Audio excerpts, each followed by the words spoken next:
Good morning, students. Today we'll begin with the poem The Lotus Eaters. So, first of all, we'll deal with the composition and source of the poem, or to put it in simpler words, we can say that the way we can introduce this poem. The Lotus Eaters was first published in the volume of 1832 and was considerably revised and improved for the subsequent editions, till it acquired its present finished form. The theme of the poem was suggested by Homer's Odyssey.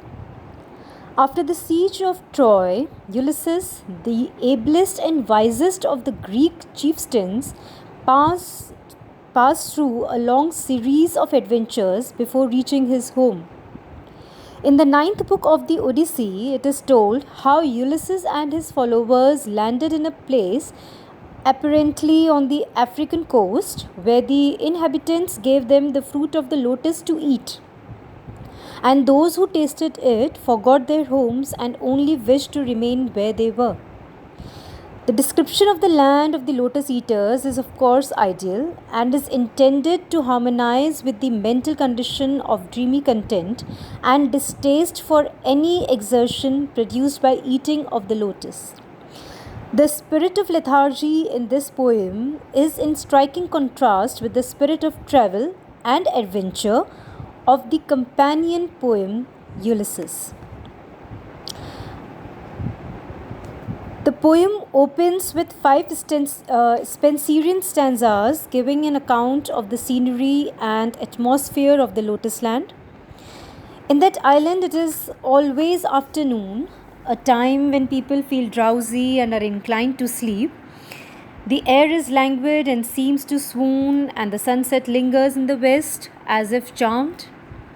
Tennyson's art reaches perfection in the description of the waterfall, which along the cliff to fall and pause and fall did seem. The interior of the island consists of yellow downs bordered with palms and grown over with slender galingale. The lotus eaters come to the sailors of Ulysses and give them lotus fruit and flowers, and whosoever eats them at once feels drowsy and sleepy. We get one of the most beautiful word pictures in the poem as the sailors, as if exhausted, sit on the sand between the sun and the moon upon the shore. The sea, the oar, and the wandering foam all seem to them to be weary, and they decide that they will no longer roam, but lie there dreaming of childhood, wife, and their slaves. Thus, the nature background is in close harmony with the mood of the sailors.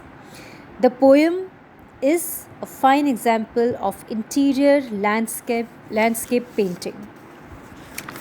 Now we'll begin with the first stanza of the poem. The first section, first stanza. The first stanza reads, "Courage," he said, and pointed toward the land. "This mounting wave will roll us shoreward soon." In the afternoon they came unto a land in which it seemed always afternoon.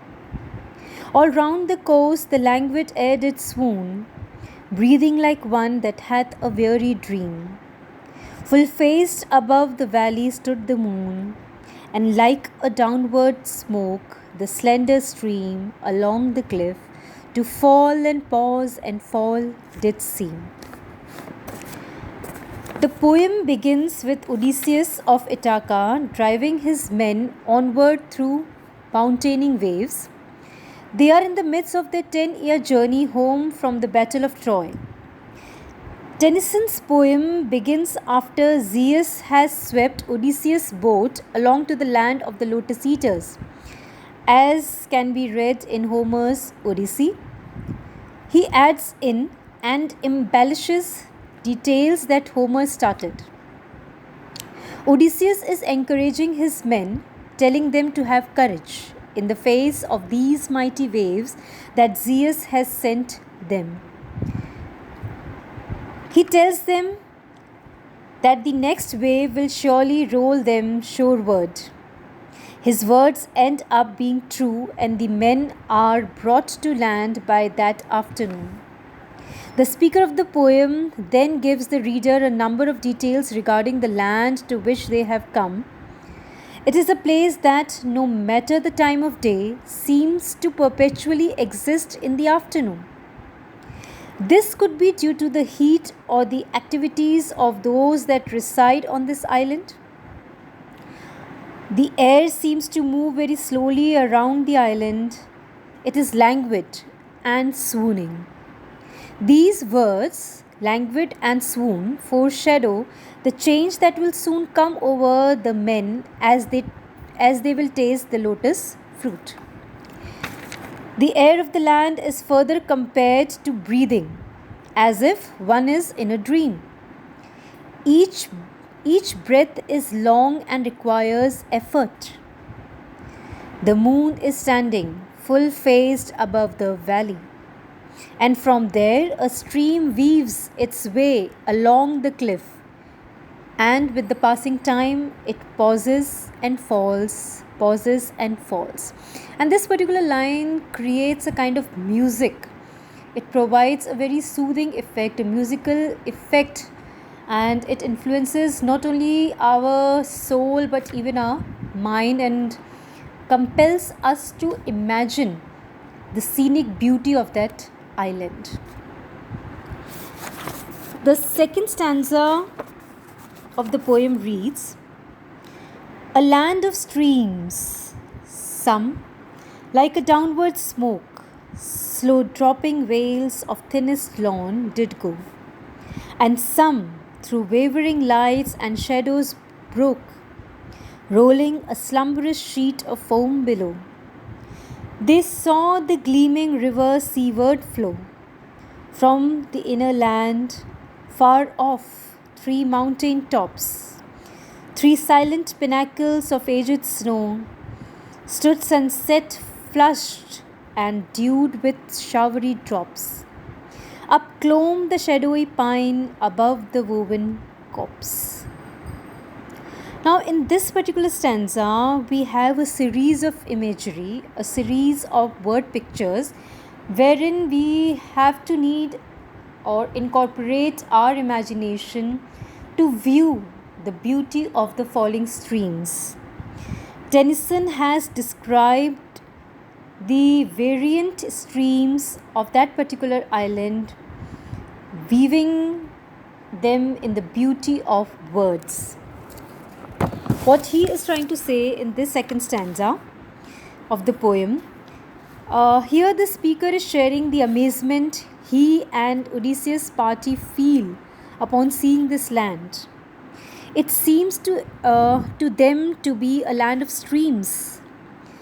There are all different kinds around them, some thin, some lumbering and powerful, and each of these streams connect to one river that is flowing seaward.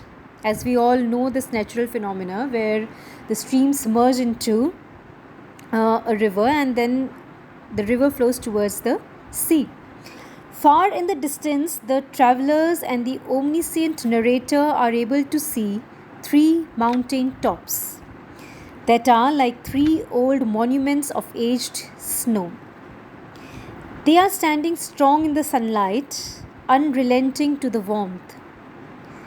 There is mention of a shadowy pine, one dominating pine tree that is covered with dew and appears to upclimb, or to say in simpler words, to climb up the woven copse or small group of trees.